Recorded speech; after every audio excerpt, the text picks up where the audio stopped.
Hello, Facebook family. How are you doing? Hello, Facebook family. How are you doing tonight? Today is the third day of my 3-day live stream series titled Self-Love and the Dr. Mom. And today's live stream is titled You're Not Lazy, Perfectionism is Killing You. So to every doctor, mom, doctor or mom, human anyway, that has thought for a second that they're lazy because they feel tired or there's so much to do and so little time, it seems. I want to tell you this. You are not lazy. There is nothing wrong with you. You are not lazy. There is nothing wrong with you. You are not lazy, Dr. Mom. There is nothing wrong with you. You are not lazy. You're probably time pressured, energy depleted, and quite possibly boundary deficient. Again, maybe not your fault, but you're not lazy. But perfectionism will have you believing that you're lazy. So today I'm going to talk about 5 points which will prove to you that you're not lazy and how the dangers lie in perfectionism. Now, number one, perfectionism will have you believe that you're lazy even when you work 12 to 18 hours or more. I remember I have a client just joined one of my programs recently, and we're trying to break down her day. And, it turns out that her work day is pretty much from an 11-hour work day, right? So when you look at your day, but maybe you're thinking, oh, well, I start work at 8 and I end work at 5. Let's say, for example, you're an outpatient, or well, I have a 12-hour shift for 7 days. And then for the next 7 days, I don't have shifts. So why am I not doing more? Okay. Perfectionism is a zero-sum game in which you are not the winner.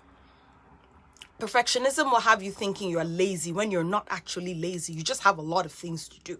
And facing up to that fact, the person that has a lot of things to do needs a lot of time to rest, needs enough downtime to be able to recover and get back to doing those things that you normally do to run your life. So if you're a person who has perfectionistic tendencies, remember that's what's driving this thought of thinking, oh, I'm lazy, or well, people are saying things like, oh, this is the pandemic, I should be doing this and I should be doing that and I should be doing the other. But the truth is that, you're not lazy.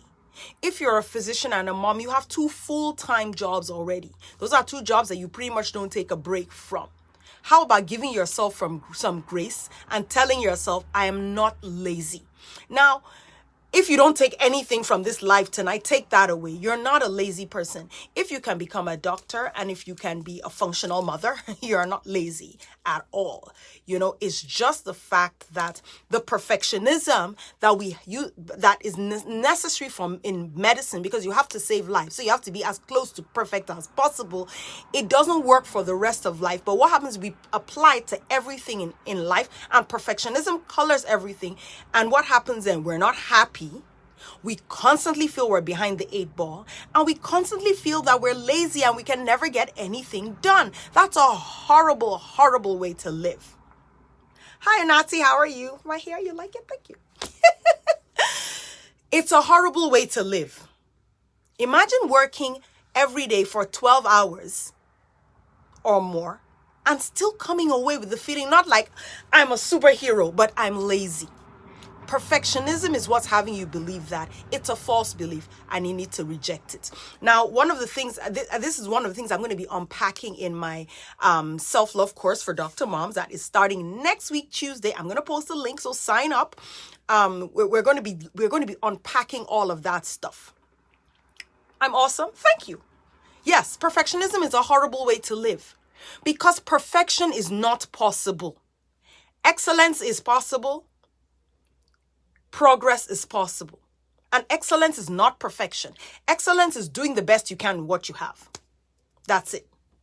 So all you have to do is wake up every day and do the best you can with what you have. And by what you have, it's time, energy, resources, money, whatever. Not just time. Self-love. Yes, we need self-love. Because self-love will help you drop that burden of perfectionism. Self-love helps you drop the burden of perfectionism because you love yourself, you get to know yourself, you get to love yourself, you get to be comfortable in your own skin, and you get to just live life without trying to be perfect. That's what self-love would do for you. Now, number 2, perfectionism will have you thinking that you cannot afford to rest. Excellence is the best we can do, exactly. Perfectionism will have you thinking you can't afford to rest. And that's why a lot of people don't build rest into their day. They just work and work and work and work and work until they collapse in bed tired. That's not rest. That's like, your body is like, shut down, get out, you need to sleep. Thank you, Yolanda. Perfectionism will have you thinking that you cannot afford to rest. But let me tell you something. You cannot afford not to rest. Because if you don't rest and something happens to you where your body literally shuts down, guess what? You may end up being in the hospital. You may end up in some kind of emergency where now everything is really falling apart because the person that's holding up everything is gone, at least temporarily. You cannot afford not to rest. But perfectionism will have you, every time you sit down to take a breather, it'll be like, have you done this? Have you done that? Have you done that? Have you done that? Let me tell you something. There's a saying that goes thus. I don't know if it's a real saying, but whatever. You are ever tidying your house, and you will ever be tidying your house. Yes. How many of you know that to be the case? As long as you're living in a house, you will be tidying it every single day as long as you are alive. So knowing that there's always going to be work to do, realize that you cannot do it all in one day. And when you take a stance of self-love to approach your own life, these things become easier. So you're not fighting with yourself like, oh, I'm going to rest. I'm going to, now you're resting out of anger and resentment. No, rest should be just a natural part of your body rhythms and your life because you need rest. You need downtime. You need times where you're doing nothing. I actually made this deal with one of my clients. I said, every day for 30 minutes, do nothing. So how can I do that? I have this work. I have that work. I said, the work will always be there. And if you take 30 minutes and rest, guess what will happen? The work will still be there when you go back. And if you don't rest, the work will still be there. If you die on your job, they will post your job before they post your obituary. The work will always be there. The work will continue. Therefore, if perfectionism is telling you that you cannot afford to rest, please ignore that voice. Come into my course, Launch Your Happiest Life series, and learn how to love yourself so that things like perfectionism won't even be a part of you anymore. So you won't feel guilty about resting, because that's what perfectionism does. Perfectionism leads to guilt. Guilt in like stupid things. Mom guilt. Oh, you haven't done this. You haven't done this. You haven't done that. Guilty. But guess what? Because perfectionism is not required, guilt is unnecessary. There's no prize for being perfect. And there's also no prize for overworked person of the year. No. Now, number three. Little story. A few years ago, somebody I know, I had to sit her down and talk to her because she's the one that she will run herself ragged until she gets sick and then just collapse and have to take a lot of time off. So I was having this conversation with her and talking to her about how she needed to take better care of herself. Do you know what she said? She said, oh, have you read this book? It's called Sleep is for Suckers. I said to her, because of that title of the book, I will not read it. Sleep is for suckers. That's some wounded masculine energy right there. Let me not go into all of that. But sleep is not for suckers. Sleep is for productive people. Said job posting before obituary. Yes, this happened to somebody I worked with. She died on Saturday. On Monday, they called her supervisor and said, post her job. The following Monday. Yeah, and I was there when it happened because her supervisor broke down crying. Yeah, so it's true. It's not like, it's not just a saying. It is actually true. They will post your job before they post your obituary. Sleep is not for suckers. Sleep is for sensible people. Sleep is for humans. You cannot function without sleep, without rest. And going around saying like, I'll sleep when I'm dead. Oh, don't worry. No, I used to say that. That used to be, I can sleep when I'm dead. If you don't sleep, you will soon be dead. Sleep is for suckers is not on my reading list either. So the perfectionism will make you start thinking things like that. If only I can be more productive. If only I can drink this extra cup of coffee. No, honey. Go to bed. Tomorrow the work will still be there.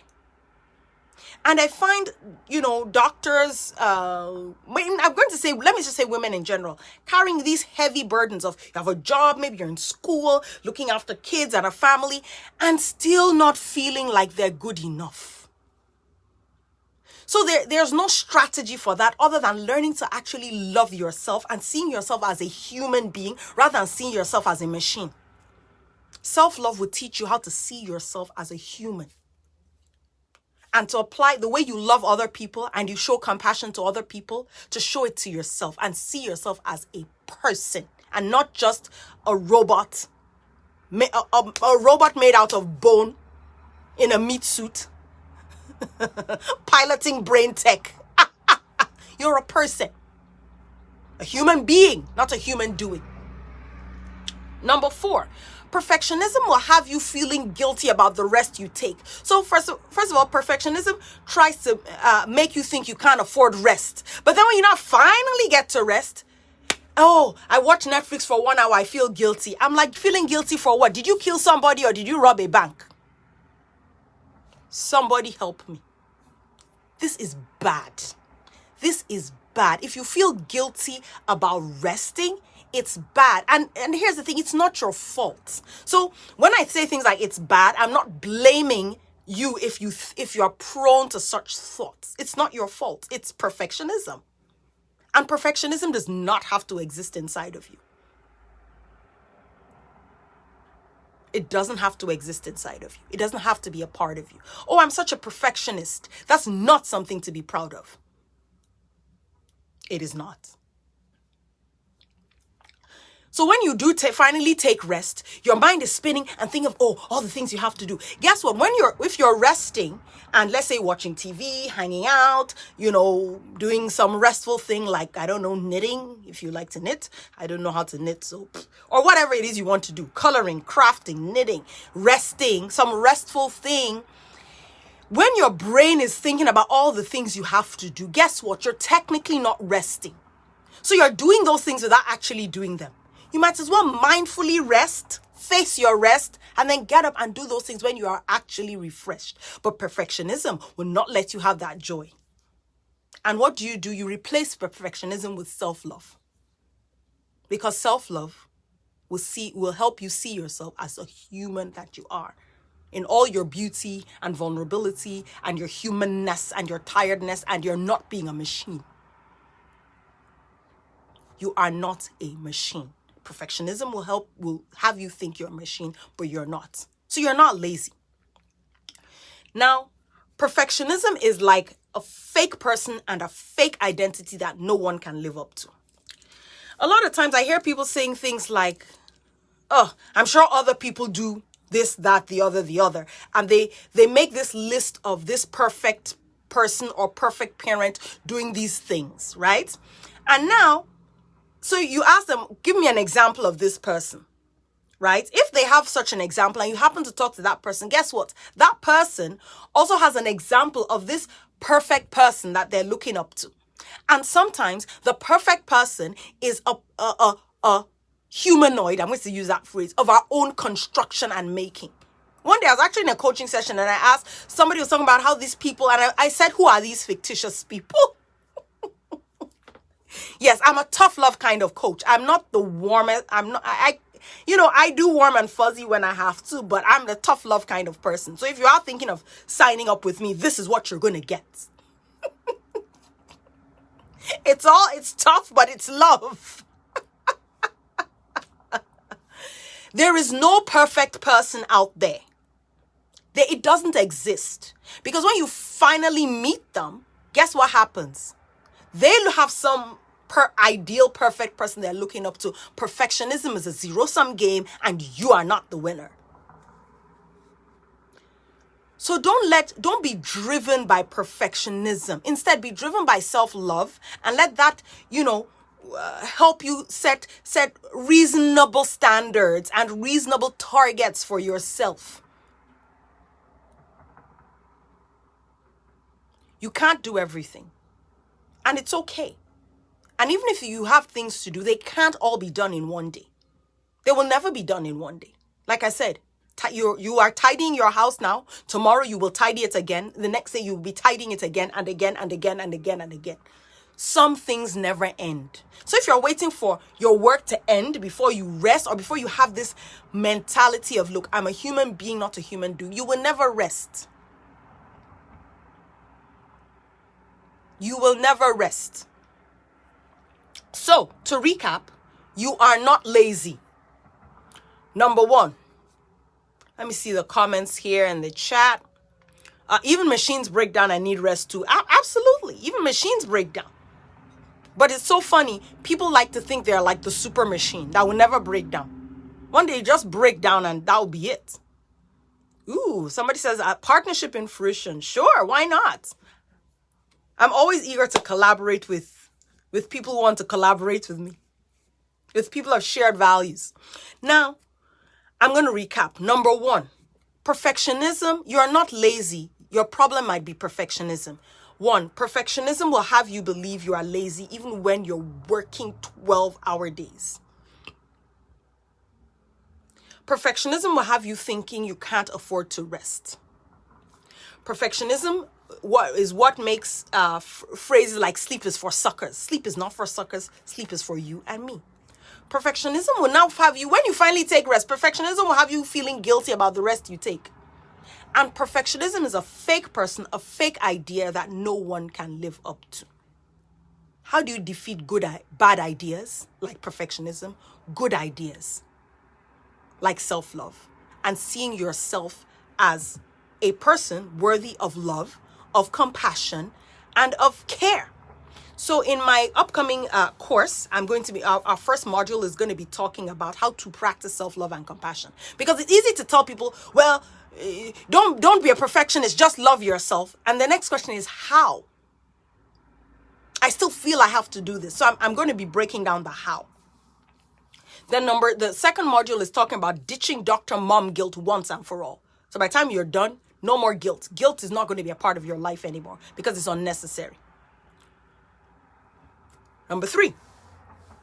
Module 3 is Dr. Mom imposter syndrome and how to banish that every turn. And that's when we will be talking about perfection and, perfectionism and how to get rid of all of that. Module 4, how to have total peace of mind in spite of busyness.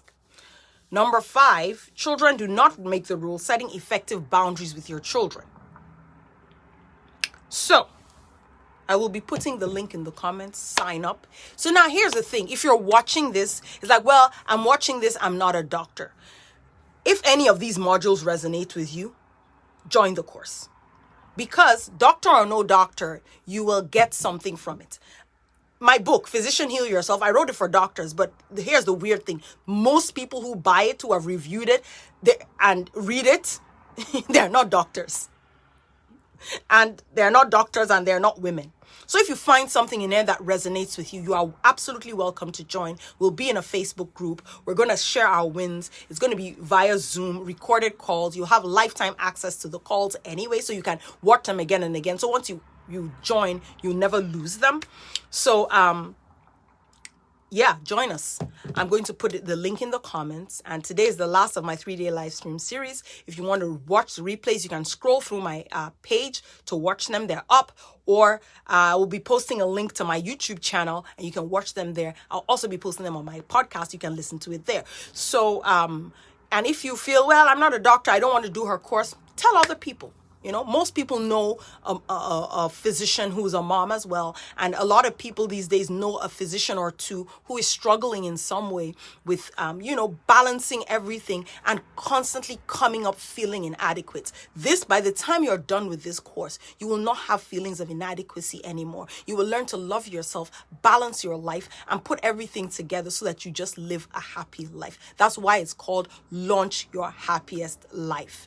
If you weren't living a happy, you'll be able to say before and after the Launch Your Happiest Life. So today, I wasn't in my happiest life. And then After launch your happiest life, my life got happier and happier and happier, better, more productive, I gained more confidence, I made more money, I made more impact, I slept more. Yes. How can you do all of that? You can absolutely do that with the principles that I'm going to be teaching in my course. So join me. I'll put the link in the comments and I will see you next time.